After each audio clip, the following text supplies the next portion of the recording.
Hello and welcome to Press TV News Analysis. I'm Webster Tarpley. In this news analysis, we'll be discussing the situation in Syria and in particular, the recognition of the newly formed opposition national coalition, newly recognized by the U.S. as the legitimate representative of the Syrian people. Well, at the same time, the U.S. has blacklisted the Al-Qaeda-linked Al-Nusra Front as a terrorist group. Why would the U.S., who has been accused of funding terrorist groups like Al-Qaeda, now blacklist this group? More importantly, what does it say about the new national coalition who wants this terrorist group, accused of executions, war crimes, and also accused of being responsible for the killing of U.S. ambassador in Libya, to want the U.S. to rethink their decision? We've made a decision that the Syrian opposition coalition is now inclusive enough, is reflective and representative enough of the Syrian population that we consider them the legitimate representative of the Syrian people in opposition to the Assad regime, and so we will provide them recognition, and obviously with that recognition... Recognizing the umbrella insurgent group as a sole representative of the Syrian people brings the US in line with its Arab allies and the European Union, including Britain and France, which took the same step earlier. Britain, France and several of America's Arab allies made a similar move shortly after the opposition body was created at a meeting of its representatives in Qatar last month. Hours after the announcement, Russia reacted to the move, slamming the US recognition of the umbrella insurgent group. As the coalition has been recognized as the only legitimate representative, it seems that the United States decided to place all bets on the armed victory of this very national coalition. Washington's move followed by a similar declaration by the so-called Friends of Syria at a meeting in Morocco. In a statement, the participants declared that the newly formed opposition coalition is a legitimate representative of the Syrian people. The recognition is the latest in a series of moves the US and its allies have taken to bolster the fractured groups that seek a regime change in Syria. Well, we've long advocated for Bashar al-Assad's departure. If he goes now, we would view that as a very positive development. He is an ally of Iran. He's an ally of Hezbollah. We understand that if jihadists were to come in, it wouldn't be good, but it perhaps wouldn't be as bad as the current situation. Many experts believe that the decision would reignite the flames of unrest in the country, causing more violence and bloodshed in the crisis-hit Syria. The declaration also comes following the US blacklisting of the Al-Qaeda-affiliated Al-Nusra Front as a terror group. But the move is seen as nothing more than a propaganda gesture, since the armed groups fighting in Syria include foreign militants who are also linked to the Al-Qaeda. Syria has been hit by deadly unrest since March 2011. The Syrian government has repeatedly held the US and its regional allies, including Saudi Arabia, Qatar and Turkey, responsible for arming and funding the opposition. According to many experts, Washington's support of the foreign-backed militants contradicts its policy on al-Nusra when it comes to its war against terrorism. But how can Washington justify such contradiction? Yeah, they don't feel that they need to justify it. They have billions of dollars worth of propaganda outlets like the mainstream media here in the West that will convince most readers and most viewers that that there's not an incongruence between these two ideas, when in fact there absolutely is. Although some countries, including Russia and China, oppose foreign military intervention in Syria and try to resolve the situation through negotiations, the US and its allies continue to insist on the military option, thus pushing Syria towards a long battle that has already destroyed the country's infrastructure beyond repair. Let me introduce our guest for this edition of the News Analysis, founder of StopImperialism.com. Eric Dreitzer joins us from New York. We have political analyst Jihad Murakadeh joining us from Beirut, and author and historian Webster Tarpley joining us from Washington. Gentlemen, welcome. Eric Dreitzer, let me start with your recognition by the U.S. of the National Coalition. Barack Obama has said, quote, the National Coalition was now inclusive, reflective, and representative enough for Washington to take this big step. Is it? Well, I think that this is, of course, a laughable statement. The reality is that this coalition was created at the behest of Hillary Clinton and the Obama administration. They have loaded it with Muslim Brotherhood members as well as many other factions, many of which have their relations to al-Qaeda and other extremists. So for them to say that it's representative of the Syrian people is to say that, in fact, it's representative of the agenda of Washington and London and Paris and so forth. And more to the point, the terrorist elements within the Free Syrian Army, as well as the Al-Nusra Front, these are the same elements that will be receiving aid from the United States. The so-called coalition is merely a front to allow the United States to publicly support those same elements, which they've been doing covertly since the very beginning of the conflict. Jihad Murakata, do you agree with our guest there, Eric Draitser? No, I do not, because I feel that the people who are fighting in Syria are absolutely representative of the Syrian people. It is not like the US has picked up a few people here and there and put them together. No, these people are representative of the Syrian people. I can accept that there are people who support still the present regime. So the Syrian people is not only those who do not support the regime, we have people who do support the regime. But in general, one can say that there are most of the people in Syria are against the present regime. Webster Tarpley, let's look at the timing. Why would the U.S., which supported al-Qaeda-linked groups, decide to blacklist the al-Qaeda Al-Nusra Front as a terrorist group one day before this Friends of Syria meeting that was held in Morocco, that's being held in Morocco?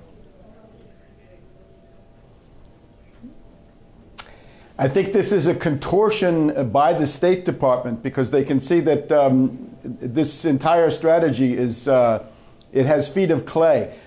Look, the Assad regime from the very beginning has said that the rebellion is composed of al-Qaeda terrorists. And I was able to confirm that on the ground myself in a fact-finding tour with some others about a year ago, that what was rebelling against Assad was primarily death squads composed of terrorists. Now the United States State Department turns around and says, yes, al-Nusra, a main component, probably the leading edge of the fighting forces arrayed in Syria, yes, they are terrorists. They are al-Qaeda. This is 29 major death squads. They are the ones who seem to have been able to take over at least a couple of military bases. But then at the same time, the United States government also says they are al-Qaeda, and in effect, we're recognizing them as the sole legitimate government of Syria. Now, this is a dangerous thing for many, many reasons. Let me just focus on inside the United States. Notice Hillary Clinton didn't go. I think Hillary Clinton didn't really have the stomach flu. I think she had some kind of a diplomatic illness. She didn't want to get photographed cavorting with al-Qaeda people in Marrakesh because she's running for president. How long can this go on, this balancing act of claiming that some are al-Qaeda but the rest are legitimate representatives? I would point you to one thing.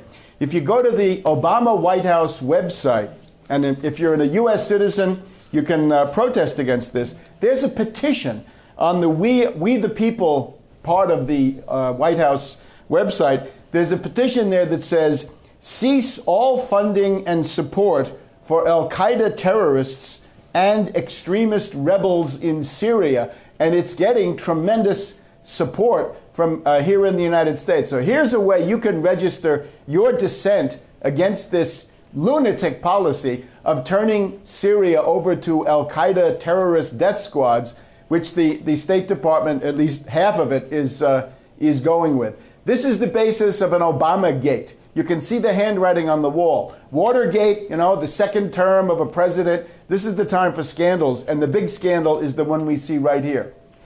Jihad Murakata, I'm going to get to you since you're laughing at that statement by Webster Tarpley. But Eric Draitser, there's a sign of difference that's coming through right now based on this new coalition bloc with, well, it appears with the U.S. because of what the leader has said, Ahmad Muaz al-Khatib.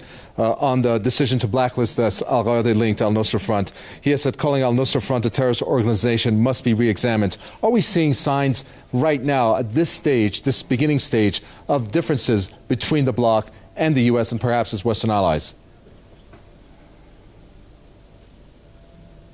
Well, whatever differences exist, these are pretty much irrelevant because this so-called coalition is a puppet of the United States. It's important to remember that Khatib, this nominal leader of this organization, has already made public statements saying that he is in favor of turning Syria into a purely Islamic state. Now, think about the implications of that. That means what? Genocide and ethnic cleansing for the Christian population, for the Druze population, for the Kurds. What kind of a country is going to exist in Syria under the leadership of these so-called representatives? Again, I would remind people that the Al-Nusra Front and the Libyan Islamic Fighting Group and the many other foreign-based elements that have come into Syria at the behest of NATO, they have no interest in Syria as a nation. Their interest is in bringing chaos and, well, as the gentleman in Washington said, death squads is the tactic. We've seen terrorist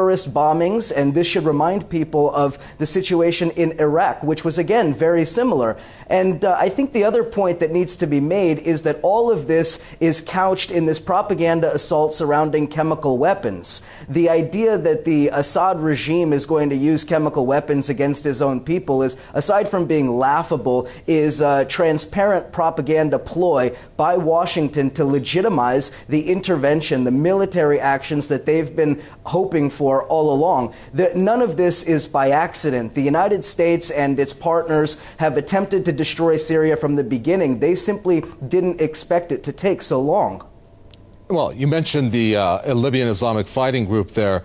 Jed Morikata, I mean, let's look at it. This group, the LIFG, it was officially merged with Al-Qaeda back in 2007. It's been documented that NATO in 2011 armed, funded, and provided air support for them during the overthrow of the Libyan government. Why would the U.S. use these groups and then list them as, for example, terrorist organizations, given their history? We could look at how, for example, it was not so long ago, the Taliban, when they armed them with these shoulder-to-fire missiles to fight the Soviet army in Afghanistan. First of all, I would like to say that I do not believe that everybody who's fighting the Syrian regime is Al-Qaeda. People come up with statements like the gentleman in Washington to say all these people are Al-Qaeda.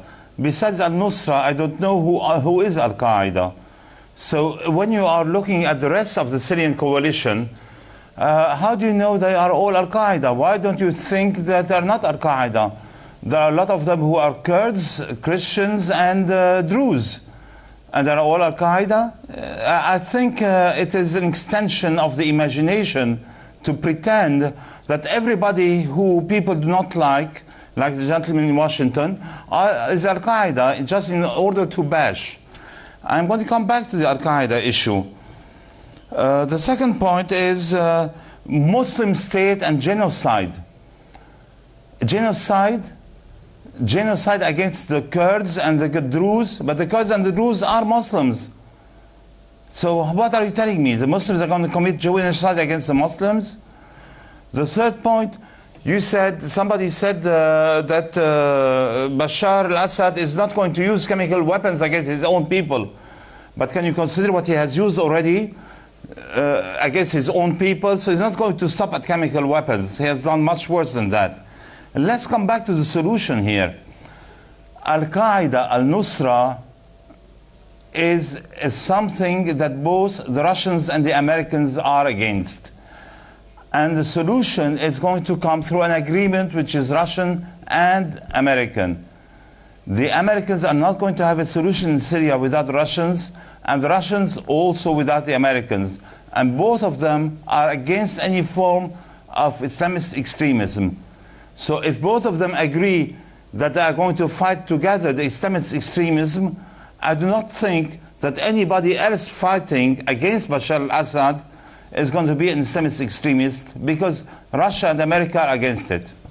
Well, in terms of that, Webster Tarpley, Russia has said that U.S.'s recognition to place all its bets on the coalition is an armed victory. And of course, any reactions you had to our gentleman there from Beirut on his statements? Well, certainly Russia and many other countries across the world have reason to fear the fact that the United States and NATO have now managed to turn Libya over to al-Qaeda death squads. That's what rules the Benghazi, Derna, Tobruk corridor, as was stated before. The Libyan Islamic Fighting Group rules the roost in Cyrenaica, in Libya, and now, unfortunately, in certain parts of Syria, probably northern Syria. We've also got Islamic Emirates. We've got the Muslim Brotherhood controlled by Saudi Arabia, of course. And therefore, we've got Chechen fighters, certainly in Syria. We've got more than half of these death squads are foreign fighters. So people in Russia and elsewhere have to be very, very concerned about this. I would also point out the so-called Syrian National Coalition. Up until about a month ago, France and other countries were saying the only legitimate representative is the Syrian National Council. Now they've been dumped, and now we've got the coalition created in Qatar a couple of weeks ago. And in the middle of that, we've got this guy Khatib. Who is Khatib? He's an executive of Royal Dutch Shell. He's a lobbyist for one of the biggest oil multinationals. And his family, you can get pictures of his grandfather working hand in hand with the French generals in the 1930s who ran the French colonial administration in Syria. And he was trained also at the Dutch Cultural Institute in Damascus. And as was mentioned, he's also the Muslim Brotherhood, and he wants this hardline, benighted policy. So there's really nothing indigenous about this. It's simply a trick by Obama and by Western European powers. But again, this cannot go on forever, this contradiction which you started the program with, right? On the one side, al-Nusra are al-Qaeda terrorists. They're one of the principal components of this thing that the United States now says it should take over and become the legitimate government. This is untenable. And I think, again, we're in the second term of Obama, and you can look around for scandals brewing. My horizon here in Washington, this is the biggest scandal brewing here, and I don't know how long this illusion can be kept up. Well, you talk about contradictions. Eric Draitser, I'm kind of confused. Maybe you could shed light on this. When we talk about arms and how the U.S. has been alleged to provide financing, etc., who's providing the arms? And does it really matter? Because, well, based on, again, well-documented facts by different print and media organizations, both Saudi Arabia and Qatar are providing the arms with the help of Turkey. And of course, the CIA has set up a camp in southern Turkey coordinating the distribution of arms.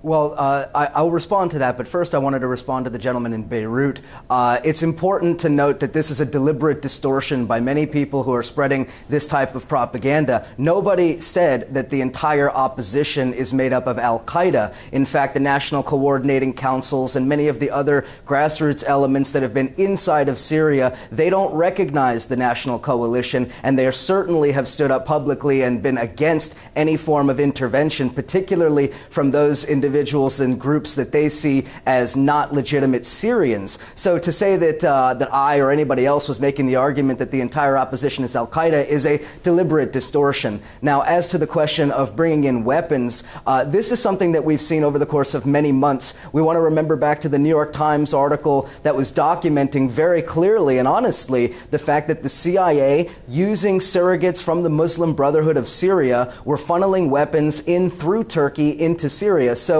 that is one channel that we want to look at. Of course, the Qataris and the Saudis were seen as the financiers, those who maybe weren't necessarily providing the muscle, but were providing the financing for those weapons. Israel is also certainly involved. We had this report recently from Reuters that Israel has sent in special teams into the country to, well, what they claim is observe the movement of chemical weapons, though I think anybody who understands the situation would see that that is utterly transparent and preposterous. So there are many different elements, and the funneling in of weapons through the base in Adana, as was mentioned, which is, again, this is the Incirlik base, this is the NATO base. They should be seen as one and the same to a large extent.